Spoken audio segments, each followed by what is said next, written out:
কি মাছ পায় আজকে। এই যে খাল,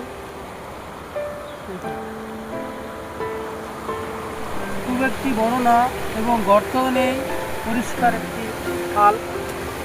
এখান থেকে মেয়েরা প্রচুর মাছ সংগ্রহ করে এবং সেগুলো বাঙালিদের কাছে বিক্রি করে।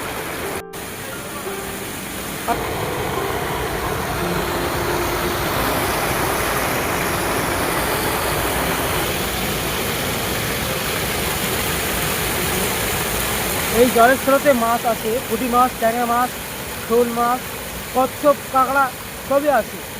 তোর ভেতরে অটোমেটিক মাছ লাফাচ্ছে দেখা যাচ্ছে, মনে হচ্ছে আজকে একটু মাছ বেশি পড়েছে, দেখা যাচ্ছে কি মাছ।